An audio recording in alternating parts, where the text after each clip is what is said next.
Karena itu Nabi saking kesalnya dikecam itu, dikecam.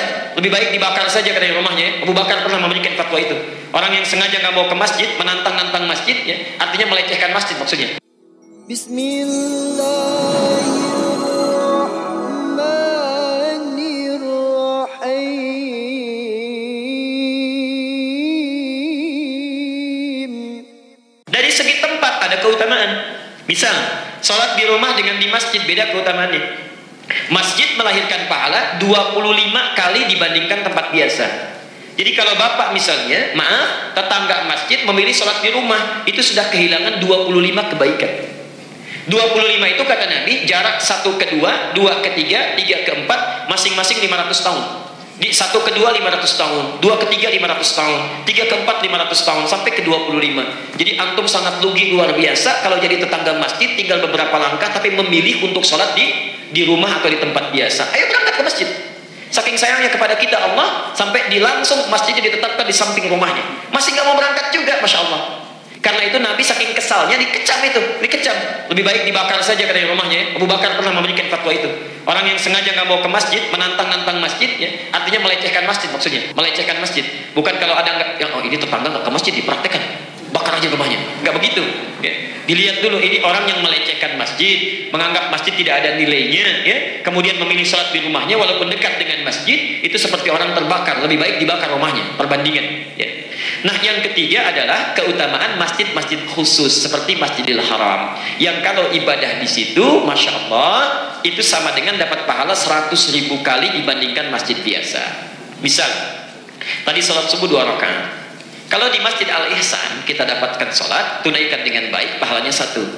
Di Masjidil Haram kita sholat, itu sama dengan 100.000 kali sholat tanpa henti. Saya mau tanya, bisa nggak konsisten selama seminggu salat subuhnya di masjid terus? Selama seminggu bisa? Sebulan? Belum tentu. Belum tentu.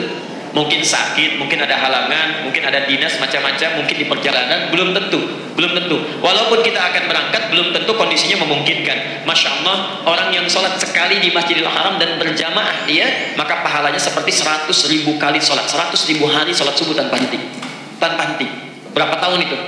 Tidak putus-putus. Itu keutamaannya. Nah, karena itu bagi anda yang sudah dekat dengan Masjidil Haram, Masjid Nabawi 1000 kali. Kalau sudah dekat, jangan memilih di hotel atau area yang tidak masuk dalam Masjidil Haram. Seringkali menipu itu, ya. Walaupun yang menipu itu kadang-kadang kelihatannya nyaman, nikmat. Baru keluar hotel, aduh Masya Allah ya, kalau saya hotelnya di Zam-Zam, sholatnya mudah lagi. Begitu keluar langsung ada garis merahnya, safnya langsung Masjidil Haram. Padahal itu bukan saf masjid. Keluar Masjidil Haram, keluar Zam-Zam, di bawah kan suka ada ya, di area mall itu. Kemudian ada garisnya, merah sudah dibuat, saf. Itu bukan saf masjid. Kalau tidak bersambung dengan saf yang di depan, tidak masuk safnya. Ayo tinggal beberapa langkah. Jadi kalau ada orang umrah, orang haji, sholatnya kemudian tetap di mall, apalagi memilih di hotel, nggak ke masjid, itu sama nilainya dengan orang yang sholat di Al-Ihsan. Kecuali ada keadaan darurat yang sifatnya memang menjadikan tidak bisa ke masjid. Seperti tadi yang disampaikan, istri sakit, keadaan tidak bisa ke masjid, yang kalau ditinggal ke masjid perasaan tidak tentram, khawatir terjadi apa-apa. Kalau ke masjid pun jadi madarat, diminta untuk istirahat. Bagaimana yang terbaik? Yang terbaik adalah memilih menemani istri di situ, tunaikan sholat berjamaah, pahalanya ada, dan tanamkan pada jiwa kita, ya Allah, berkeinginan kami ini untuk pergi ke Masjidil Haram. Tekad kami kuat sampai datang ke sini. Namun keadaan memaksa kami untuk keadaan seperti ini. Kalau tidak engkau tetapkan juga tidak mungkin terjadi seperti ini. Kalau sudah ada keinginan seperti ini juga belum kau berikan pahalanya, dengan cara apa lagi hamba bisa bermunajat kepadamu? Masya Allah, sholatnya dapat pahala, keinginan kuatnya untuk sholat di Masjidil Haram pun dapat pahala. Karena orang yang merencanakan kebaikan, berniat baik, belum sempat dilakukan, itu pun sudah ada satu pahalanya. Jelas sampai di sini?